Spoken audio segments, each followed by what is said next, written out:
우현 씨 제가 풍설을 들어보니까 네. 지난 주말에 금요일인가요? 네. 우리 또 김종대 의원님하고 공항에서 함께 포착됐다는 얘기가 있어요. 몇 번 얘기해. 나는 진짜 우리 김종대 의원님 때문에 내가 죽겠는데. 그러니까 네. 제가 얘기했습니다. 그분이 나랑 같이 우연히 만났는데 혹시나 사람들이 오해할까봐 걱정이다. 네. 의원님 우리는 팔짱을 끼고 가도 아무도 오해 안 한다. 예. 그분 나 좋아해요? 왜 그러는 거야? 오해한다는 거야? 아니 사람들이 보면은 네. 오해한다는 거예요. 아니 두 분 다 워낙 요즘 전파를 많이 타시다 보니까 네. 두 분이 있다는 것만으로도 주의 주목이 되니까 이제 그런 말씀 하시는 만약에 거겠죠. 스킨들이 네. 나면 누가 더 손해입니까? 저한테 더 치명적인 거 아닙니까? 이거는. 그러니까 굉장히 어이없는 얘기를. 네, 아주 상황. 네, 알겠습니다. 어이없으니까 바로 본론으로 가도록 하겠습니다. 네. 윤석열 대통령은 후반기 국정 운영에 대해 양극화 타개로 국민 모두 희망을 갖고 국가 발전에 동참하도록 하겠다고 밝혔습니다. 하지만 전국 30개 대학 교수와 연구자들이 참여한 시국선언 행렬이 3,000명을 넘어서는 등 사태는 수습되지 않고 있는데요. 금요일 일부에서는 최강욱 민주당 전 의원 모시고 이야기 나눠보도록 하겠습니다. 의원님 어서 오십시오. 네, 안녕하세요. 반갑습니다. 네. 이야. 정말로 이렇게 군소 채널에 출연해 주신 점 정말 깊이 제가 감사드립니다. 네. 그 시작할 때부터 제가 우연히 보게 됐었어요. 네. 경향 TV. 근데 이제 우리 구 기자님 그 오프닝 멘트가 진짜 어색하잖아. 근데 이게 아무리 구독자가 늘고 조회수가 많아져도 그거는 안 여전히 바뀌어. 그게 어색하더만. 구독자가 느니까 오히려 이것 때문에 늘었다는 의견이 조금 나오더라고요. 네, 뭐 보니까. 그렇게 네. 정신승리하는 거는 내가 뭐 상관없는데 진짜 어떻게 난 저런 톤으로 말하는 사람 처음 봤어. 여기서 문을 열겠습니다. 시작합니다. 이런 거. 이렇게 따라한다는 것 자체가 굉장히 좋은 분위기가 형성되고 있는 것 이런 생각을 하고요. 네. 저는 개인적으로 제가 진실돼 이제 보여서 좋아요. 네, 꾸미지 않는 감사합니다. 것 같아서. 네. 휴대전화에 그 사람이 어떻게 저장돼 있나가 사실은 그 사람과 교류한 시점을 나타내기도 하잖아요. 네. 의원님 같은 경우에는 뭐 청와대도 계셨고 국회의원도 하셨고 하기 때문에 제가 언제 만났을까 연락했을까 궁금했는데 일단은 청맥 네. 최강욱이라고 저장돼 있는 걸로 봐서는 네. 변호사 시절 때 뭔가 연락을 시도했거나 알게 된 것 같아요. 네. 청맥. 예, 뭐 네. 그러셨을 수는 있을 텐데 네. 저는 하여튼 구 기자님 뵌 기억이 없어요. 그러니까 아까 이제 저장면에서 취재를 안 했다고요. 보니까 기자님. 다른 회사 선배가 독점하면서 단독 기사를 많이 썼던 것 같더라고요. 그래요? 오늘 알게 되신 아니 제가 네. 당시에 서초동에 있을 때는 상당히 그 네. 단독 기사를 많이 공급하는 취재원 중에 한 명이었는데 네. 본인이 나를 취재해서 무슨 기사를 썼는지를 모르셔. 아. 그건 안 했다는 거야. 안 그러니까 했다는 맞아요. 거죠. 네. 네. 제가 아마도 보조적인 역할에 그치지 않았는가 반성을 좀 해봅니다. 네. 저희 2부에서는 김성환, 강성김 평론가 나오시는데요. 꼭 기다렸다가 그것도 주목해 주시기 바랍니다. 본격적인 현안 토크 전에 광고 하나 전하고 가겠습니다. 고려 산삼의 맥을 잇는 기력 활력의 끝판왕 산삼 순백은 비료 농약 없이 잘 자란 7년근 산양삼삼만 사용했습니다. 다양한 사포닌 종류와 압도적인 함량을 자랑하는데요. 인삼을 산에 옮겨 심은 묘종삼이 아닌 함양 지리산 800고지에 직접 씨를 뿌린 C종 산양산삼 사용했습니다. 산산순백 한 박스에는 7년근 산양산삼 30뿌리 분량의 사포닌이 들어있고요. 컴파운드 K 강화로 흡수율을 높였습니다. 게다가 홍삼값에 드실 수 있다는 점과 10,000건이 넘는 온라인 구매 후기로 확인된 그야말로 가성비, 가심비 최고의 제품입니다. 여러분 덕분에 산삼순백이 산림청 주관 수출 유망업체 발굴 대회에서 무려 대상을 수상했다고 합니다. 네, 그 기념으로 지난달에 사은품 1+1 파격 이벤트 해드렸는데요. 연장 요청이 무척 많아서 성원에 보답하고자 11월까지 이어서 진행하기로 결정했습니다. 산삼순백 본품 1+1 이외에도 사은품 1+1 총 80병을 받아보실 수 있습니다. 어디에서도 만나보실 수 없는 가격과 구성, 온가족 환절기 건강관리는 아름다운 갈색 엑기스 산삼순백과 함께 하시기 바랍니다. 검색창에 산삼순백 검색하시거나 전화문의 1666-1080입니다. 좋습니다. 전화문의 1666-1080입니다. 제가 사실 이거 광고할 때 네. 오인혜 씨한테 1부에 할까 2부에 할까 여쭤봤는데 당연히. 부모님 계실 때 마셔야 된다고 당연히 얘기해가지고, 광고는 네. 최고의 이 2부 핫 회색 인싸가 캡이고, 나왔을 때 예. 해야죠. 회색 먹어도 캡을 되는 겁니까? 네. 네, 벗기셔가지고 한 잔 드시면 예. 됩니다. 네. 네. 아이, 비싼 걸. 네. 감사합니다. 자, 이렇게라도 드셔야 되니까요. 네. 저희가 또 선창하겠습니다. 네. 어머. 네, 모르시니까 상남자. 알겠습니다. 네, 우리끼리 먹게 네. 산삼, 순백. 네. 아 그런 게 있었구나. 역시 자. 드신 분들은 잘 몰라요. 네. 아니 최근 명태균 게이트 단독 보도가 정말 그야말로 쏟아지고 있는데요. 예. 윤석열 대통령 부부 개입 의혹까지 더해져가지고 전국이 굉장히 혼란스럽습니다. 의원님도 이 사건 보시고 계신 거죠? 네, 그럼요. 네. 어떻게 보고 계십니까 좀? 한심하게 보고 있죠. 어디 저런 사람들이 다 있나 싶은 거고. 저는 제일 속상한 건 그거예요. 이 사람들은 정치를 뭐라고 생각해왔고 유권자나 국민이나 당원을 어떻게 취급해왔는가 이게 너무나 극명하게 막 드러나고 있어서 네. 그게 시민의 사람으로서 되게 속상하고 그렇습니다. 네. 네. 근데 명태균 게이트 보면 저는 생각이 드는 게 통상적으로 김건희 여사의 개입 보이게 정점에 있는데 네. 그런 내용들이 청와대에 있다 보면 공직기관 비서관실에 있었으니까 그런 풍문이나 세설이 수집되지 않습니까? 보통은. 그렇죠. 알아야 정상이죠. 네, 알아야 정상인 거고 네, 중간에도 보면 한번 명태균 씨를 접촉했다고 하는데 조치가 좀 제대로 이루어지지 않은 부분이 있는 것 같아서. 그러니까 이 비민주 정권 네, 특징이죠. 예전에 박근혜 대통령 탄핵 때도 그때 이원종 비서실장이라고 계셨잖아요. 네. 당시에 국회에 출석해가지고 의원들이 묻습니다. 이렇게 뭐 비선들이 오가고 네. 문고리들이 어떻게 하고 십상시가 있다는데 왜 이런 식으로 일을 하느냐. 그러니까 당시에 이원종 비서실장이 그런 일이 있을 수도 없고 상상해 본 적도 없고 말도 안 되는 소리라고 하고 아예 모르는 사람처럼. 네. 네. 아니 실제로 몰랐어요. 몰랐고, 그러고 바로 네. 사표 냈거든.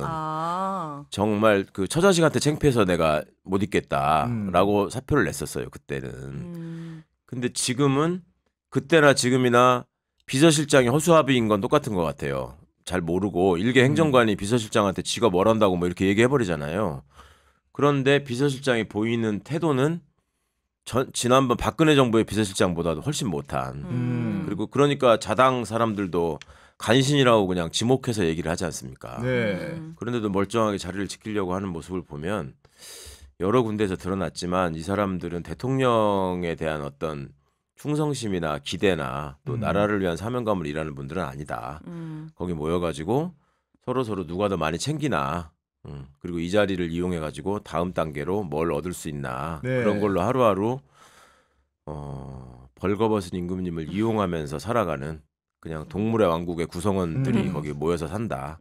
그러니까 운영위가 열릴 때마다 그 답변하는 거 보면 진짜 그러니까요. 네. 신박하잖아요. 어디서 그런 야, 뭐 세상에 경호처장이 나와가지고 우리나라의 PGA 랭킹에 들어간 선수가 몇 명이고 정말 기가 막혀가지고 아니 통상적으로 근데 그런 의혹 관련된 질의가 있으면 네. 각 급에 있는 사람들이 모여가지고 모범 답안지를 쓸 거 아닙니까? 그럼요. 그 정무수석쯤 얘기하면 그 모범 답안지를 한 번쯤 읽어보고 말해야 정상 아닙니까 이게? 심지어 정무수석은 그런 부분에서 어찌 보면은 가장 정교하고 좀 고급진 답변을 해야 되는 위치에 네. 있는 사람이에요. 비서실장하고 정무수석이 사실상 그렇죠. 국회에 통화하니까요. 대해서는 네. 국회 대응은 다 해야 되니까. 야, 근데 거기 앉아가지고 대통령께서 하시는 스포츠는 스포츠 이상이라느니 이상한 사람들이 모인 겁니까? 아니면 거기 가서 이상해진 겁니까? 이상한 사람들이 모인 거죠. 그런 거죠? 네. 네. 가서 이상해질 수는 없어요. 원래 이상하니까 거기를 들어가지 정상이면 안 들어갑니다. 네. 네. 그런 대통령한테 매일매일 쌍욕 먹으면서 그 나이에 누가 일합니까? 아니 그리고 음주운전하다가 적발된 강기훈! 강기훈 네. 선임행정관 처분도 그런데 이게 참 코스가 이상해요. 네. 일단 정직을 했는데 그렇죠. 복귀를 했다가 또 복귀했어요? 갑자기 대통령 들어오는 날 자진 사의를 냅니다. 이게 사실 공직기관 입장에서 보면 음주운전 적발되면 바로 짐 싸야 정상 아닙니까 이게 맞아요. 원래는? 바로 다음날 나갔죠. 네. 저는. 네. 그리고 뭐 아무도 토를 다는 사람도 없었고 음. 언론도 그런 부분에 대해서 아무도 이의를 제기하지 않았어요. 당연히 나가야 되는 걸 알았으니까. 네, 당연하죠. 근데 지금 강기훈 행정관 일 같은 일이 예를 들어서 문재인 정부 때 벌어졌다. 저는 구속됐을 거예요 아마. 공직기관 비서관이 뭐 하는 거냐. 뭐 네. 직무유기로 당장 압수수색 들어오고 했을 텐데 네. 지금 저 뻔뻔하게 저러고 있는 거 보십시오. 그리고 여기 와서 제가 처음 말씀드리는 것 같은데 그 강기훈 행정관이라는 분이 네. 그 굉장히 무슨 그 7상시 8상시 하는 중에 뭐 랭킹 1, 2, 3등 안에 드는 뭐 거론이 되고 분으로 있는 알려져 거죠, 언론에, 있잖아요. 풍설에. 근데 그분이 예전에는 그 윤석열 검사, 윤석열 검찰총장을 몰아내야 된다. 응? 거기 앞장섰던 분으로 제가 그런 알고 적이 있어요. 있었어요. 예. 그런 사람들 많이 있잖아요. 예전에 저 윤석열 집 앞에 가가지고 뭐 시위하면서 막 뭐 네. 죽인다고 했다가 나중에 찬양하다가 뭐 이렇게 바뀌는 사람들 많이 장제, 있었잖아. 그 사람도 그렇잖아요. 장제원. 네, 그분도 뭐 엄청 장제원, 공격한- 김진태 뭐 아, 총장 청문회 할 때 그분들이야. 근데 네. 그거는 네. 그건 뭐 청문회 있긴 하지만 그냥 왜 김문수 씨도 그렇고 검찰청 가리키면서 저기 뻘건 놈들이 저기 있다고 다 그랬던 사람들이잖아요. 네. 그런 일원이에요. 강기훈 씨가 그리고 강기훈 씨 같은 분은 제가 기자분들한테 듣기로는 기자분들을 만나가지고 유는 저기는 절대로 공직에 있어서는 안 될 사람이다. 내가 소스를 줄 테니까 이런 기사를 써서 저기를 몰아내 달라. 그렇게 했던 사람이라고 제가 알고 있거든요. 그래서 제가 과거에, 강기훈이라는 네, 이름을 네. 알아. 네. 근데 야 또 이렇게 또 거기 가서 보호를 받고 뭐 하여튼 희한한 집단이에요. 아니 이번에 이제 그 자진 사의를 표명했다는 게 언론에 알려지면서 저는 보도에 나온 여권 관계자 멘트를 보고 놀랐어요. 어떻게 돼 있냐? 네.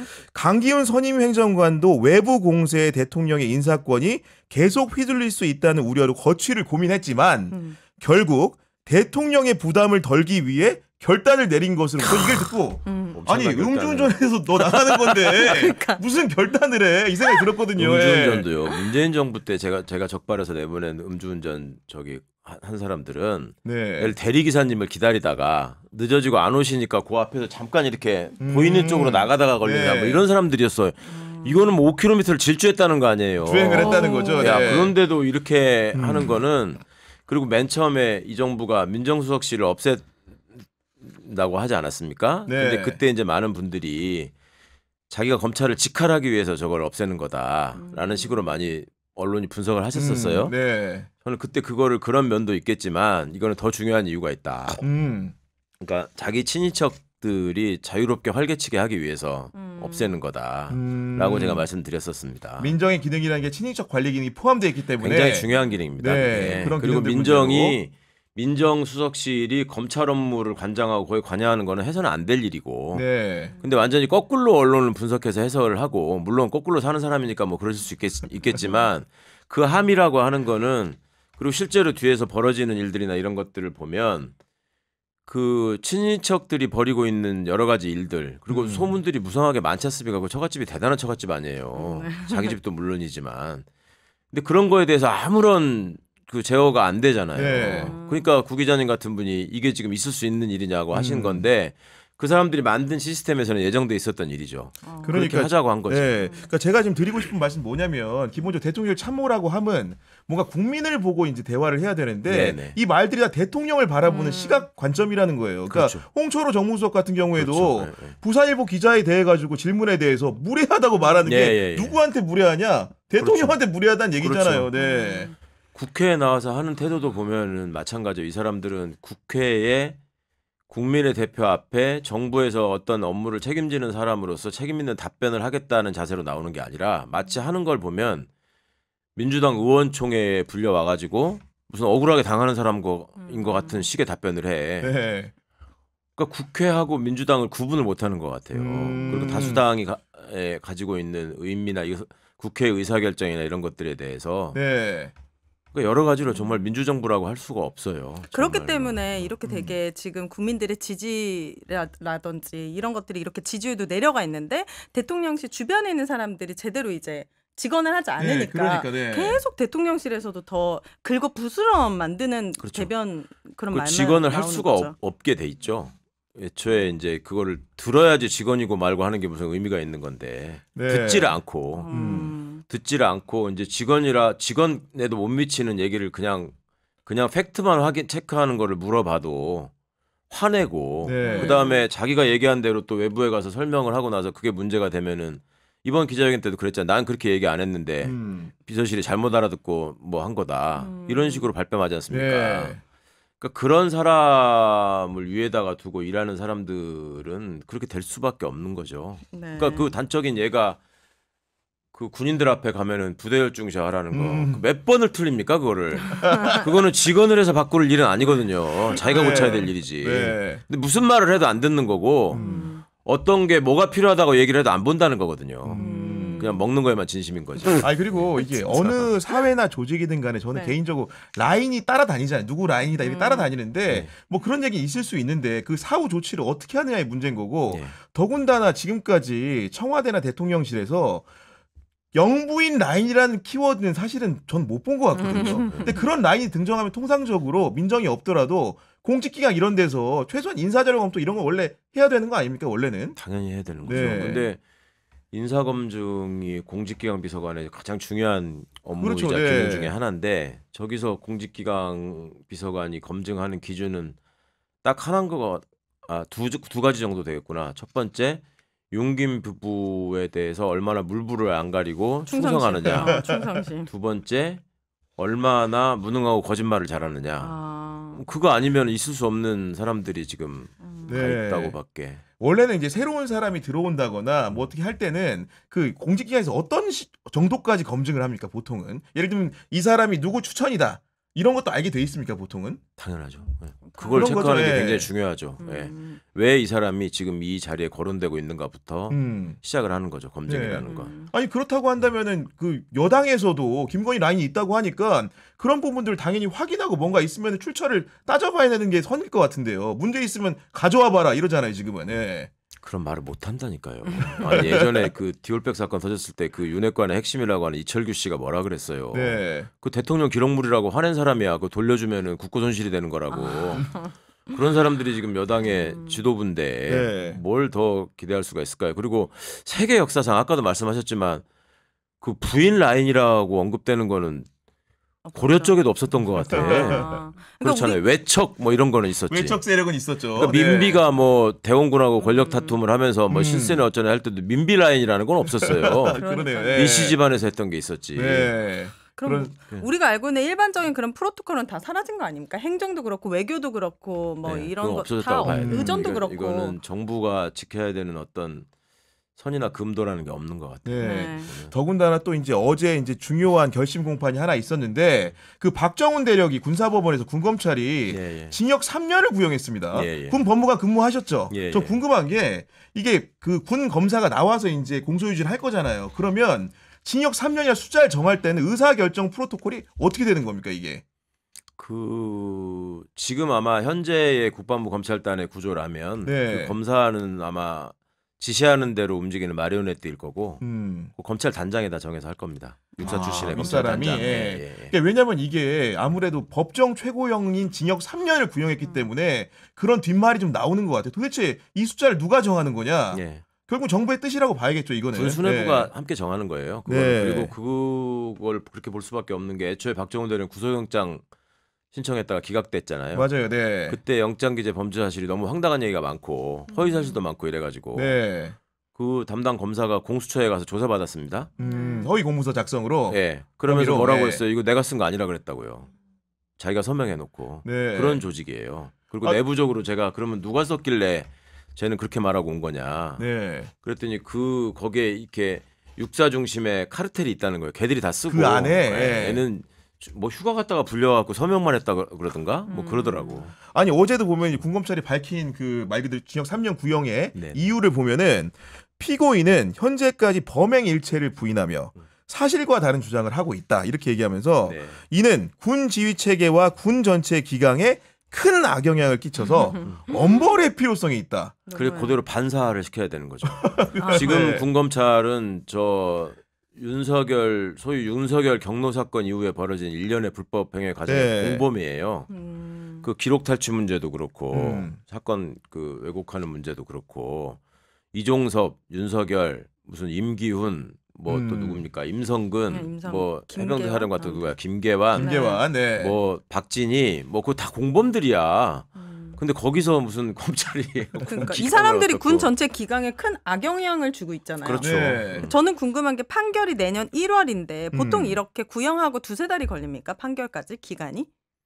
판결까지 기간이 보통은 네 두세 아, 달, 원래- 뭐 짧게는 두세 달이겠죠 그게. 아, 그죠? 그래요? 한 달 네. 정도 걸리죠 통상. 한 달 정도 걸려요. 근데 좀 네. 늦은 거 아니에요? 내년 1월이면 좀 늦게 나오는 거 아니에요? 판결이? 그렇죠. 이제 그만큼 판결 뭐 이렇게 판단해서 쓸 게 검토해야 많다는 될 거고 부분이, 예. 재판부가 나름 부담을 가지고 지금 임하고 음. 있다는 얘기고요. 네.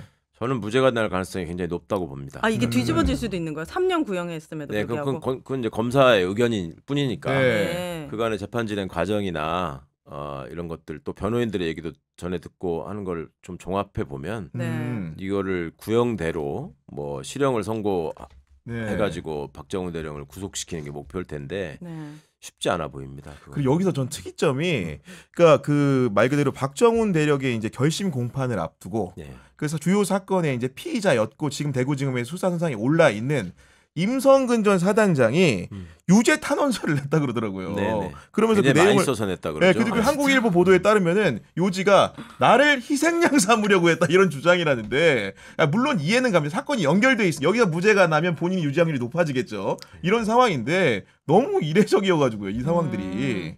그렇죠. 그 군대니까 가능한 일이에요. 그 군대 안에서나 또 정치 검사들이 지배하는 검찰 안에서만 벌어질 수 있는 일이죠. 그러니까 그 임성근 입장에서 억울할 수도 있을 거예요. 왜 내가 이렇게 오랫동안 여기저기 불려다니면서 그 다음에 그 산부 없다고 해가지고 또 얼마나 혼났을 거예요. 나중에.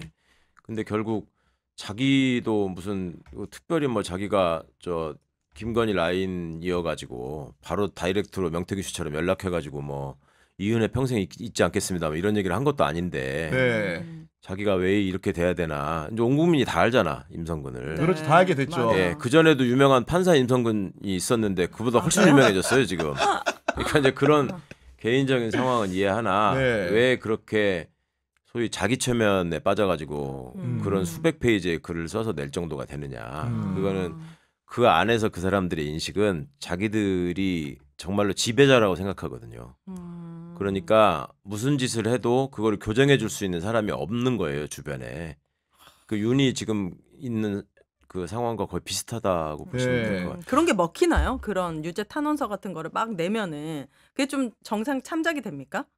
그걸 기대하면서 했을 때는 헛짓한 거예요. 와.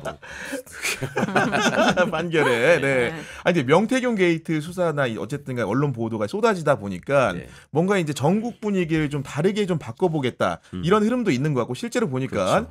문재인 전 대통령의 전 사위죠. 네. 그 서모 씨의 그런 채용 특혜 의혹과 관련해서 김정숙 여사도 나와서 조사 받아라. 네, 지금 네. 이렇게 통보한 거 아닙니까 지금? 네. 그 상황에 대해서 어떻게 의견 공유를 하고 계십니까? 그 전부터 기우제처럼 이재명 대표 판결 날짜만 헤아리고 있었잖아요. 그럼 생중계를 해야 되는데 어쩌고 하면서 이게 한동훈의 두 개의 아이템이었지. 특별감찰관 아무도 관심 없는 특별감찰관 얘기하는 거하고 이재명 대표 재판 얘기하는 거하고 두 가지뿐이었는데 거기에서 이제 유죄 선고가 나온 거를 기화로 이거는 우리가 역전시킬 수 있는 네. 반전의 계기가 왔다. 발판이 됐다. 네. 라고 생각하고 막 움직이는 것 같아요 지금. 근데 의외로 여론의 흐름이 본인들의 기대와는 지금 다른 거 아닙니까? 오히려 약간, 민주당 지지자들은 더 결집하고 있고 국민 여론도 오히려 민주당 지지나 이재명에 대한 지지가 높아지고 있는 것 같고 그리고 본인들이 저질러 놓은 일이 너무 많아가지고 이제는 그렇게 일을 벌여봤자 맞아.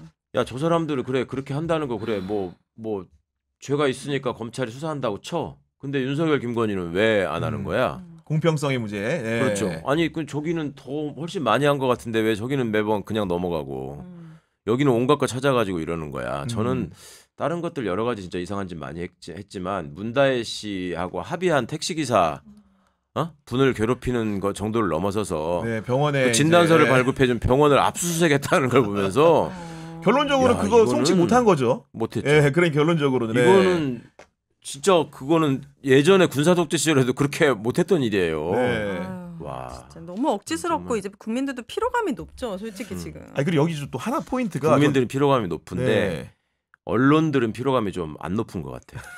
그게 여전히 불러주는데도 받아 쓰는 짓거리 하는 기자들은 여전히 있는 것 같고 네. 네. 그리고 더해서 저는 감사원 있잖아요. 네. 사실은 문재인 정부 때 민정수석 일부러 감사원 출신 시킨 거 아닙니까? 사실은 좀 그런 성향이 좀 덜하게 네, 덜 네. 보이는 사람들이 했던 건데 그렇죠. 아니 이번 정부 들어서 감사원은 제가 보기에는 저도 이제 취재를 꽤나 해봤지만은 권력기관들을 감사원이 이렇게 전면에 많이 나선 거는 못 본 것 같아요. 그렇죠. 예. 이 현상은 좀 정말. 어떻게 진단하십니까? 그러니까 소위 모든 기관의 검찰화 뭐 이런 게 지금 진행되는 거. 그래서 검사 독재 정권이라고 하는 건데 이제 감사원이 이렇게 하고 있는 일을 보면 제가 처음에 이제 그 농담처럼 그랬었어요. 최재형 씨가 중간에 그만두고 나가고 네. 최재해 원장이 왔잖아요. 맞아요, 네. 그 감사원을 형해화 시키고 있다 둘이서 딱 그대로 이름 지금 하고 붙이면, 있는데 네. 예. 그러니까 그 최재해 원장이라는 분이 처음에 취임하고 나서 정권이 바뀌었을 때 그 문재인 정부 때 취임했잖아요. 네. 그리고 정권이 바뀌었을 때 그분이 또 심지어 노무현 정부 때 그 민정수석실에서 근무했던 사람이에요. 아, 그래요? 네, 최재해 씨가. 네. 처음에 저한테 그 신임 인사를 와가지고 국회에 오셔가지고 저한테 이렇게 굉장히 이렇게 공손하게 인사를 하시면서 제가 네. 공직기관 비서관실 출신입니다 그러시더라고요. 네. 그래서 아니, 무슨 말씀이세요? 그랬더니 공직기관 비서관실에서 근무했었다 예전에. 노무현 노무현 정부 네. 때 예. 아. 그런 분이었는데 이제 저기 뭐야 그 감사원장 되고 나서 했던 여러 가지 어이없는 말도 있지만 그 중에 대표적인 게 감사원장은 대통령의 저거를 보좌하는 기관이다. 거기에 맞추는 기관이다. 뭐 이런 식의 얘기를 해가지고 네. 당시에 김도 법사위원장 같은 사람도 아니 그거 좀 말 잘못한 것 같은데 다시 물어보고 정정할 기회를 줬는데도 불구하고 아니 맞다 이러는 사람이거든. 네. 근데 그때까지만 해도 그런 사람인지 몰랐죠. 그리고 감사원 역사상 최초로 감사원 출신으로 감사원장이 된 분이에요. 그렇구나. 다 외부 네. 분들이 와서 감사원장을 했거든요. 네. 그러니까 상당한 어떤 사명감을 갖고 있어야 돼요. 그렇네요. 후배들 입장에서 볼 때도 음. 그분을 일종의 롤모델로 생각할 수 있잖아요. 그러니까 네. 기대도 많고 했었는데 그분 취임하신 후에 이제 감사원을 퇴임하신 분들이나 감사원의 주요 직책을 거쳐봤던 분들이 정권이 바뀌었는데 감사원이 하여튼 중심을 잃지 않고 잘 하셔야 됩니다. 라고 얘기를 하니까 아니 대통령이 바뀌었는데 감사원이 대통령 뜻에서 뭐 맞추는 거지 뭐 이런 식의 얘기를 해가지고 네. 그 얘기를 듣고 오신 분들이 경악을 한 적이 있었거든요. 네. 근데 그분들도 차마 뭔가 다른 뜻이 있는 말씀이겠지라고 얘기를 못 하다가 네. 나중에 그 유병호한테 휘둘리면서 온갖 네. 이상한 짓을 막 벌일 때 그때 이분들이 개탄을 하면서 얘기를 해주신 거예요 저한테. 옛날 이 사람이 그런 얘기를 했었다.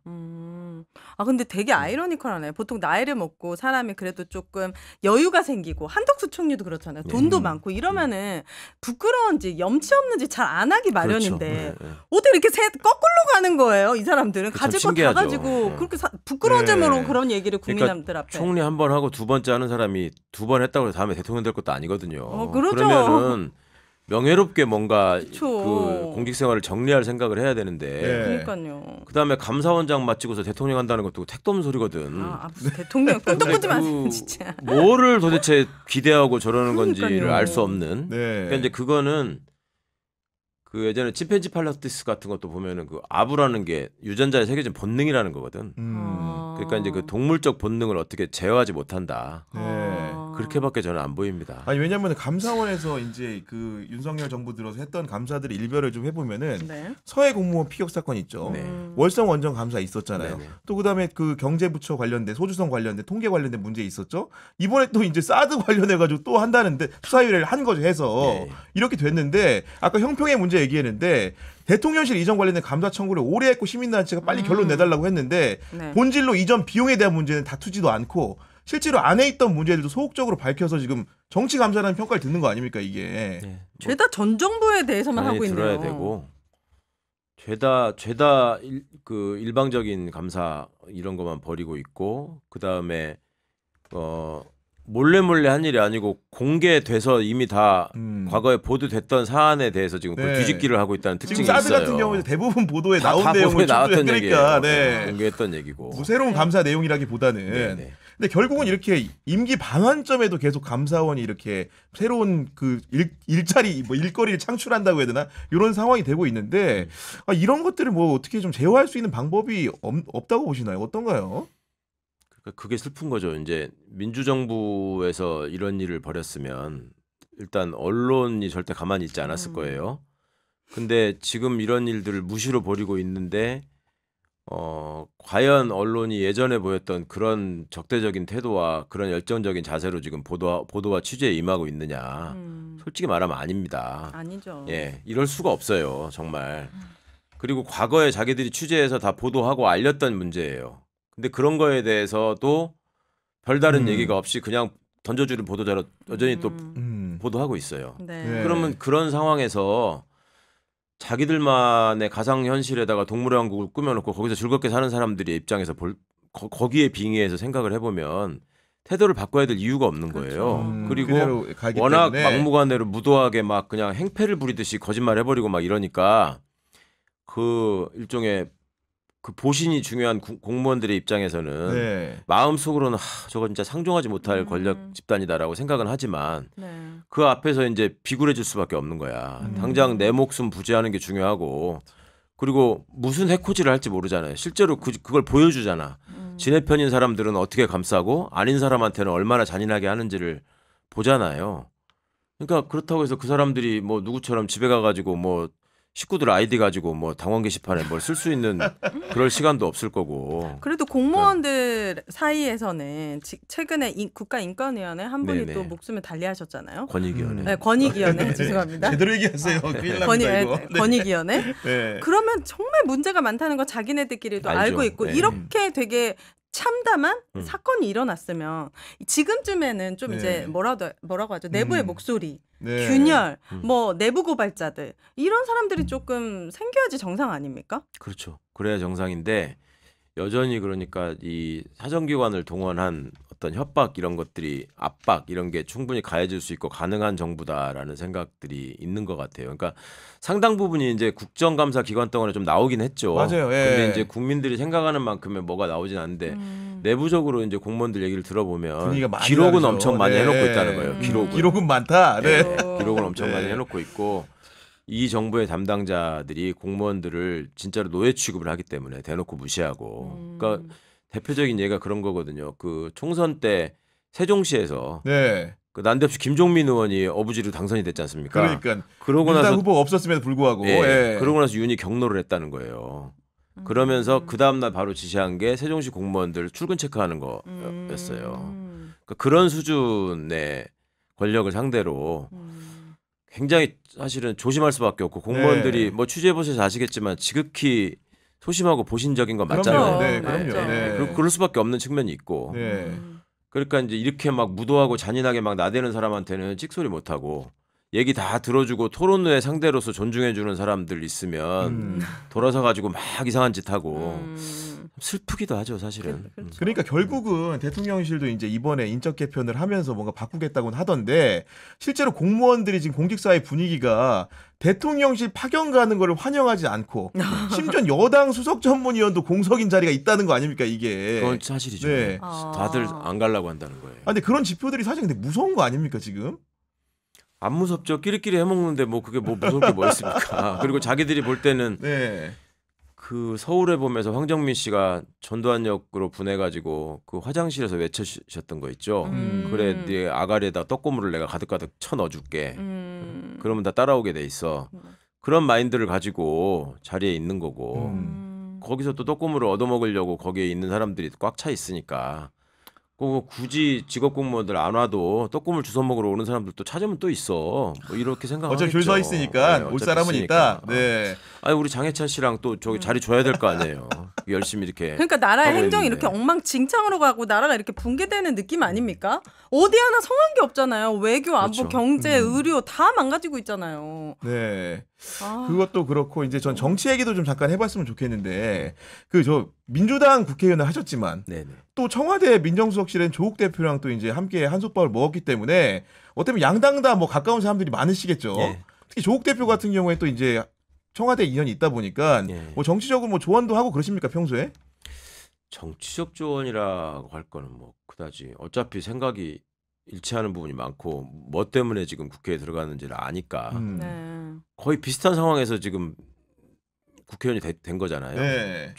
저나 뭐 조국 그렇죠. 대표나 마찬가지고 네. 그리고 상당히 비슷한 경험을 하고 있어요. 그 신당이 이렇게 꾸려져 가지고 선거에 임하고 그게 또 이제 비례대표들을 배출하고 그 다음에 또 당무가 집행되는 과정에서 당 대표 역할을 하려면 생기는 일들이 있거든요. 네. 제가 처음에 다 예측하고 이런 일이 생길 거라고 얘기했거든. 네. 그대로 생기고 있어요 지금. 그래서 근데 이건 아주 개인적인 질문이지만 최강욱 의원님은 성격 자체가 조금 강하고 되게 직언하는 스타일이시지만 직설적으로 말씀하시겠지. 근데 조국 대표님 같은 경우는 굉장히 좀 유한 느낌이신데 네. 이게 정치가가 되고 난 이후로 좀 바뀌었습니까? 조국 대표가? 예전에 비해서? 조국 대표는 그러니까 같이 일을 해보면 네. 굉장히 판단이 빠르고 냉정한 아 그래요? 사람이에요. 오. 저는 되게 따뜻하고 아 진짜요? 아 진짜로? 순박하고 좋은 사람이고요. 아니, 물어보세요 진짜 민정에서 근무했던 사람들한테. 네. 의외로 근데 되게 이제, 차가우신 분이에요. 네, 그러니까 냉철하고. 이 일에 대해서는 굉장히 냉철하고 차갑게 대처하고 항상 자기 객관화를 하려고 애를 쓰고 그러니까 그렇게 지금 살아서 버티고 있는 거예요. 아. 그런 일을 겪고 나서 어떤 사람이 그걸 견딜 수 있겠습니까? 근데 얼굴은 좀 상했지만 그래도 그걸 견딜 수 있었던 게 저는 그런 어떤 성품 또 평소에 다져진 그런 경험이나 내공이 있기 때문에 견딜 수 있었다고 네. 생각하는데 그러니까 지금 상황도 대단히 뭔가 이렇게 그러니까 그간에 이제 희망 고문을 너무 많이 당하고 그다음에 진짜 악마화되면서 겪었던 남들 하지 못하는 정말 그 경험들을 많이 했기 때문에 그런 점에 대해서 이제 마음이 굉장히 단단해져 있고 네. 그 굳세게 맘먹고 하여튼 뭔가 내가 할 일은 해야 된다라는 생각을 하는 것 같고 그런 점에서는 뭐 이재명 대표도 똑같죠. 그러니까요. 네. 절대로 무슨 뭐 그런 거에 무너지고 흔들리고 그럴 사람들이 아닙니다. 너무나 많은 일을 다 겪었고 당했기 때문에. 네. 예. 그리고 조국 대표 같은 경우에는 오늘 이제 나왔는데 일정이 네. 다음 달 12일에 본인 네네. 사건이 대법원 선고가 있다고 하더라고요. 그러니까 네네. 아무래도 이제 법조인 출신이시고 본인도 법대 교수를 했기 때문에 그 대법원의 역할이나 의미를 좀 알 텐데 좀 전망은 좀 사실은 어려울 것 같고 그 사건에 대해서. 그렇죠. 알 수 네, 없지만 네. 그래도 법률가로서의 어떤 견해는 있는 거죠. 네. 그러니까 처음부터 말씀을 드렸지만 저는 그 사건의 초반부터 인사검증 과정에서 다 팩트 체크를 해서 알고 있었던 사안들이고 네. 예를 들면 뭐 무슨 저기 사모펀드를 가지고 뭐 어떻게 했다는 네. 게 이제 윤석열 한동훈 무리가 제일 시끄럽게 하면서 여론을 음. 호도했던 그 주제 아닙니까? 네. 근데 그런 것들이 다 근거 없는 거라는 것이 다 밝혀졌음에도 불구하고 그 언론과의 아주 그 긴밀한 협조 관계를 통해서 우리 또 경향신문도 또 그때 많은 기여를 했죠. 경향 TV니까요. 네. 그래서 얘기하는 거예요. 네네. 아주 유명한 친검 기자를 배출하고 아. 훌륭한 역할을 했어요. 근데 네. 그러고 나서 윤이나 하는 더 큰 자신감을 얻은 거고 또 이제 앞으로 그 대법원에서 벌어질 일에 대해서도 그간의 여론의 압박이나 또 몇몇 언론을 동원해가지고 또 무슨 판사들 공개하고 뭐 어쩌고 하면 네. 자기들이 원하는 결론을 얻을 수 있을 거다라고 아마 기대할 거예요. 근데 법리적으로만 따져보면 한번 생각을 해보십시오. 딸이 입학해가지고 장학금 받는 거 그걸 뇌물이라고 기소를 하고 네. 그래서 개명이라는 그걸 게. 아니라고 네. 하면서 이제 청탁금지법 위반이다. 그러고 나서 처음부터 그건 다 받았는데 이게 어떻게 청탁금지법 위반이냐. 교수가 준 건데. 그러니까 민정수석 있을 때 받은 거는 위반이다. 그러면 지금 윤석열 정부의 공직에 있는 애들의 장학금은 다 조사를 해가지고 적어도 네. 그거 아니, 다 기소하고 뭐 처벌해야 될 거 아니에요. 지금 다 찍혔잖아. 영상에 디올백 대놓고 박는 거 찍혔는데 무슨 말이 그러니까 됩니까? 이런 나라에서 어떤 사법적 판단이 굉장히 정의롭고 권위적인 것처럼 하려면 진짜로 좀 앞뒤 맥락을 생각하면서 역사적 사명감을 가지고 저는 판결에 임해야 된다고 생각합니다. 네. 지금까지 해왔던 것처럼 그따위로 판결하면 안 됩니다. 진짜로. 네. 이거는 나치 시절의 판사하고 별반 다를 게 없어요. 그리고 그 지배하는 어떤 철학적 배경도 똑같아요. 법 실증주의. 그러니까 무슨 예전에 이제 저희 학교 다닐 때 그 헌법학 교과서나 법철학 교과서에 네. 나오던 등장하던 인물들이 그게 다 나치 부역자들이거든. 그런 사람들이 나치가 법치주의가 아닌 법치주의를 내세우면서 그런 나쁜 짓을 벌이고 그 반인권적인 작태를 벌이는데 이론적 배경을 제공해줬던 사람들이고 그런 사람들의 이론이 일본 군국주의에 그대로 옮겨가고 그것이 한국에 그대로 이식되면서 거기서 배출된 법조인들이 법실증주의자가 돼가지고 마치 그 뭐 법은 도덕의 최소한이다 뭐 이런 말이 네. 무슨 뭐 그 아주 상식적인 것들은 상식적인 걸로 판단하고 법은 최소한으로만 개입해야 된다 이렇게 오해하시는 경우가 많은데 그게 아니고 도덕을 능가하는 가장 중요한 도덕이 법이다라는 식으로 착각을 하면서 내가 이 세상의 심판자고 내가 이 세상의 왕이다라는 생각을 하고 있어요. 빠져 있어요. 그런 사람들이 의외로 있다고요. 그러면 세상에 대해서 얼마나 이해도가 높고 경험이 많냐 하면 그렇지도 않은데 지금 시중에 나와가지고 돌아다니고 있는 법조 출신의 의원들을 보시면 그 수준을 이미 다 보셨지 않습니까? 최재형, 나경원, 원희룡, 한동훈, 김재원. 윤석열, 김재원, 유상범, 김영선, 권성동. 김영선, 다 판사 검사로 김영선. 어머나 네. 그럼 다음 달 이 대법원 판결이 조국 대표 의원직 상실에 영향을 줍니까? 아, 그렇죠. 그럼요. 직결되는 거죠. 예. 아, 그래요? 직결이 되는 어떤 겁니다. 게 나오면은 그러니까 파기환송이 되지 않으면 네. 실형이나 뭐 최소한 집행유 대법원은 형량을 감할 수가 없기 때문에 네. 유죄 판단을 하고 파기환송을 하지 않게 되면 이제 그 징역 2년을 내 실형을 살아야 되는 거고요. 와. 그러면 이제 그 김경수 지사처럼 향후에 이제 그 5년간 비서권이 박탈되는 거고. 네. 그럼 뭐 의원직 상실은 물론이고 다음 대선에도 도전할 수 없게 된다는 거죠. 기본적으로. 그러니까 2년을 살아야 네. 되고 추가로 5년을 동안 이제 네. 공직에 나설 수 없는 뭐 이렇게 되는 건데 네. 무죄가 나올 수도 있는 겁니까? 대법원이 파기환송을 하면 취지로. 파기환송. 무죄 취지로 파기환송을 네, 하면 이제 파기환송하면, 하급심에서 네. 다시 해가지고 올라와야 되는 거죠. 네, 알겠습니다. 금요일 1부에서는 최강욱 의원과 함께 최근에 전국 전반에 대해서 살펴보는 시간을 가졌습니다. 의원님 네. 이제 오늘 첫 출연해 주셨는데 네. 좀 잘 좀 들어주세요. 계절마다 한 번씩 좀 나와주십시오. 네. 네. 40분 하나 여기까지 오기에는 다음에는 40분 안 하죠. 1시간 합니다. 2시간 하고 다음에는 네. 꼭 좀 부탁드립니다. 안 되면 네. 제가 친한 선배들 제가 방금 전에 접수했으니까요. 네. 연락 글 통해서 드리도록 하겠습니다. 그럼 저희는 2부에서 다시 찾아뵙도록 하겠습니다. 잠시만 기다려 주시기 바랍니다.